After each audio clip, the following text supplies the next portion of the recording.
Өвдөлтөд яаж хандаж түүнээс айхгүй байх вэ? Өвдөлт бол төрч буй. Эмэгтэй дайсан биш, түүний найз туслагч юм. Энэ нь сонин сонсогдох ба тэр яагаад хэрэгтэй вэ гэсэн асуулт төрнө. Яагаад ухаалаг, оновчтой байгал бидний хүүхдүүдийг энэ ертөнцид мэдлэх илүү хялбар, энгийн аргыг бодож олоогүй юм бол өвдөлт нь эмэгтэйг үнэхээр зогсож хийх зүйлээсээ ангижран анхаарлаа өөртөө төвлөрүүлж яг энэ мөчид, яг энд байгаа гэдгээ мэдрэхэд хүргэдэг. Энэ нь энгийн амьдралд бидэнд маш ховор тохиолддог зүйл байдаг юм. Эдгээр мэдрэмж нь хүн өөртөө илүү амарч жам ёсороо агшилтыг давхад тохирох хөдөлгөөн байрлалыг хайж сонгох хэрэгтэй болгодог.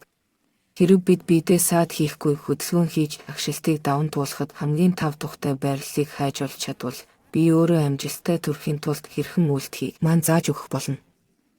Ихэвчлэн агшилтын үед эмэгтэйчүүд хөдөлмөр санагддаг ба энэ нь сайн хэрэг. Хөдөлгөөн нь хүүхдийг төрөх суугаар доошлоход тусалдаг. Энэ явцад бидний чиглүүлэгч зам заагч одон өвдөлт юм. Өвдөлтөд хариу болгон бидний дааврын тогтолцоо өвдөлт намдаах даавруудыг ялгаруулдаг. Бөгөөд тэдгээр нь тухайн эмэгтэй түүний хүүхдийн хэрэгцээнд яг таг маш нарийн тооцоолсон байдаг.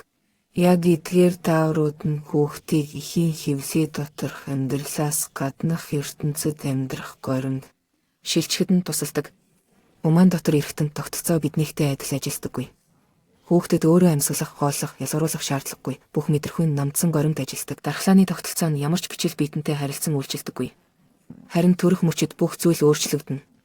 Хүүхэд үнэхээр өөр ертөнцид орж ирдэг. Төрөх үйл явц, түүний үеийн даавар мэдрэмжүүд нь хүүхдийн бүх эрхтэн тогтолцоог умаан гаднах амьдралд шилжүүлэх солихтовч болдог.